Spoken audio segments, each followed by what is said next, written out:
क्या है।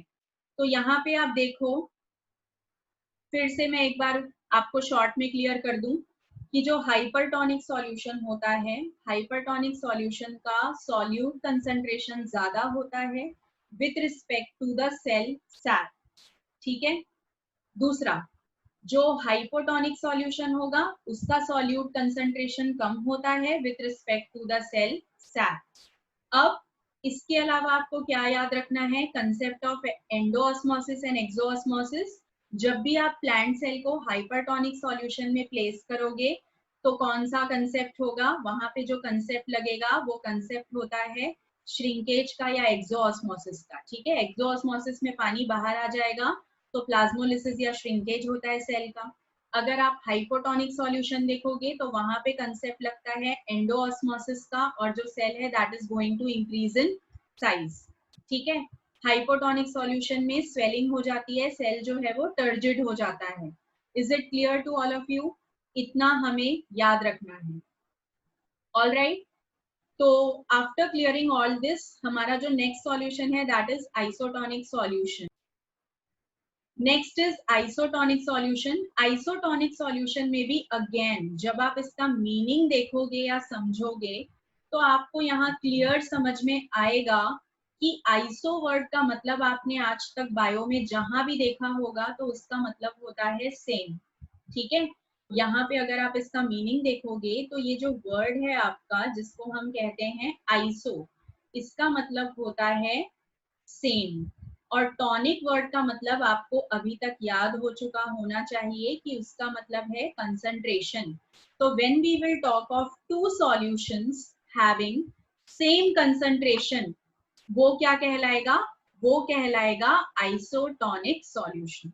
ठीक है, तो यहाँ मैं आपको सीधा वहीं ले चलती हूँ, डायग्रामेटिकली हम इन चीजों को समझ लेते हैं। यहाँ पे सेल से आपका कंसंट्रेशन और बाहर के सॉल्यूशन का सॉल्यूट कंसंट्रेशन सेम होने वाला है।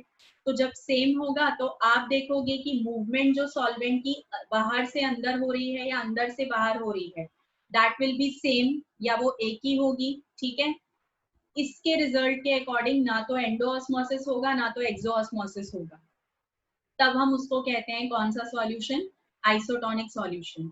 तो सीधा सीधा डायग्राम पे चले जाते हैं हम। अगर आप यहाँ डायग्राम देखोगे तो ये रहा डायग्राम आपके सामने।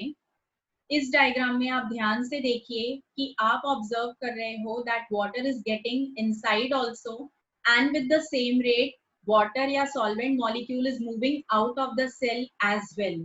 तो यहाँ पे अगर आप नेट मूवमेंट देखोगे, नेट मूवमेंट मतलब ओवरऑल मूवमेंट। ठीक है, तो जब आप यहाँ पे देखोगे कि नेट मूवमेंट कितनी हुई है सॉल्वेंट की, तो नेट मूवमेंट यहाँ सॉल्वेंट की है 0। क्यों? क्योंकि जितना सॉल्वेंट अंदर से बाहर जा रहा है उतना ही सॉल्वेंट बाहर से अंदर भी आ रहा है। तो दैट इज कॉल्ड एज कि यहाँ पे नेट मूवमेंट जो सॉल्वेंट का है that is considered 0। Remember this one.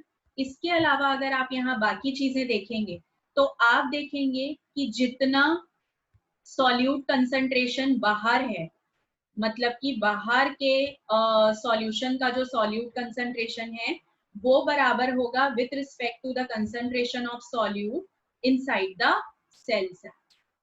ठीक है, ये दोनों की जो कंसंट्रेशन है वो यहाँ इक्वल होगी या फिर बराबर होगी। तो दैट इज द रीजन कि यहाँ पे जो सॉल्वेंट है वो जितना बाहर से अंदर आएगा उतना ही अंदर से बाहर भी जाएगा। तो यहाँ जो आपका नेट मूवमेंट ऑफ सॉल्वेंट है दैट विल बी कंसिडर्ड 0।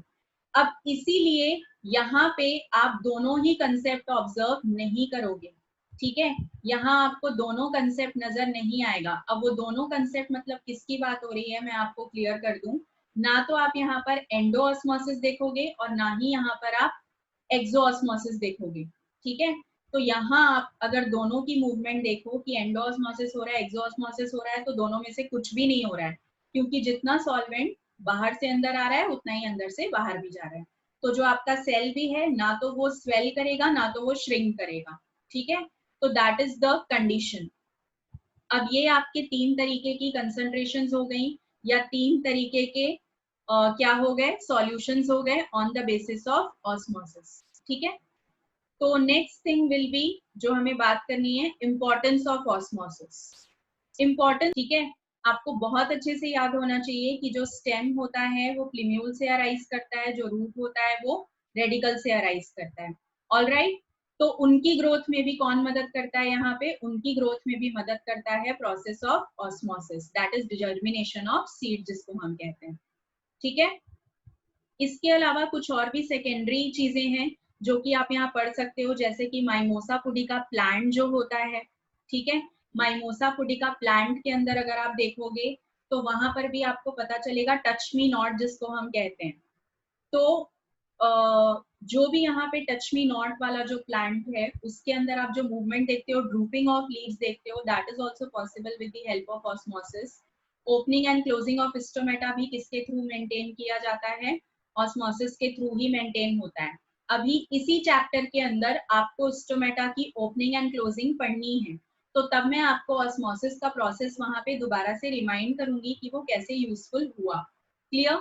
इसके अलावा हाई ऑस्मोटिक प्रेशर जो होता है वो किसी भी प्लांट को ड्रॉट एंड फ्रोस्ट की इंजरी से बचा के रखता है। ठीक है, सीड और स्पोर्स जो होते हैं वो अनफेवरेबल पीरियड को रेजिस्ट कर पाते हैं because of the osmotic pressure. तो ये कुछ चीजें हैं जो आपको यहाँ पे याद करनी है, जो कि इंपॉर्टेंस है ऑस्मोसिस के सिस्टम की। ठीक है, बिफोर मूविंग ऑन